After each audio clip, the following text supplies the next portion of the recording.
different people have a different kind of physiological self-identity in the way that they feel themselves and the way they behave. Now, you've heard me say many times that as the basis of biological identity in the world, that there are three main characteristics: the acquisitive and the averse and the confused. And those acquisitive, averse and confused characteristics have marks and physiological bases which relate to them. It's very simplistic to say that all acquisitive people are broad and have excess weight, and that all averse people are gangling and thin. It often happens, but it isn't necessarily totally true.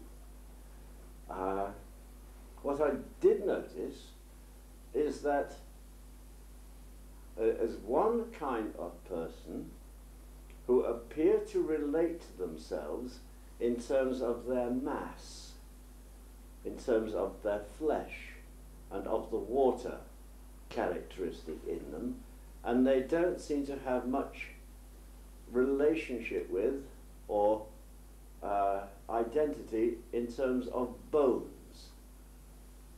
They are more related to the mass, to the water and the fat and the flesh element. So they will tend to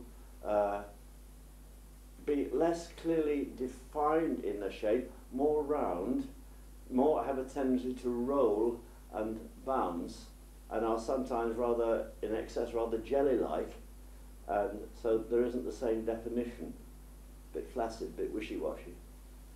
Whereas another characteristic seems to be almost totally relating to the bone structure, to the skeleton, and not relate to flesh or to mass, to fat, to water at all.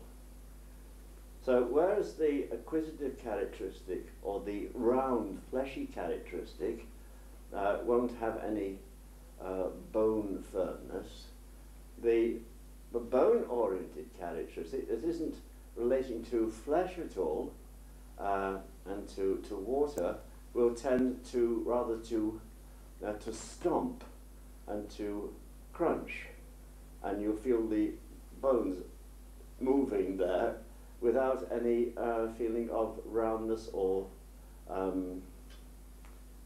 insulation or shock absorbing. They're more prone to that kind of shock. Then there's the third characteristic, which could relate to the confused, which relates to the joints. Now, I've always pointed out in the body zones that the areas of the articulation of the joints, where different muscles above and below the joint pull in different directions, it creates confusion.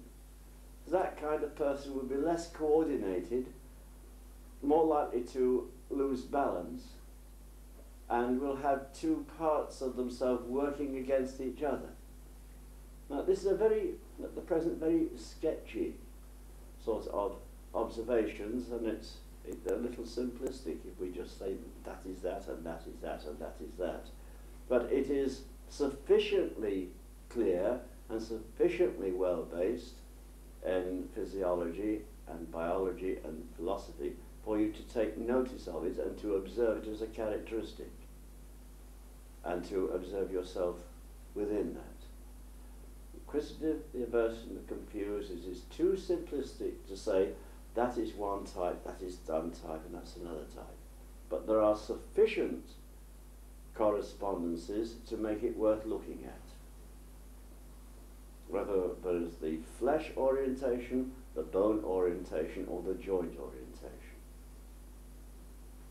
Whereas the person who hasn't got much consciousness of their bone structure needs to firm up. It's not so much that they need to get in contact with the bony structure, but more that they need ki. All the characteristics there will need ki, but that will supply a different area in their consciousness that is missing. It will firm one person up, it will give a feeling of mass and security to another, and it will coordinate the person who is disjointed because of their joints are being influenced by different muscular pores, which puts them off balance. Yeah? That's just an offering. Maybe we'll develop that. We could have discovered a whole new system, who knows?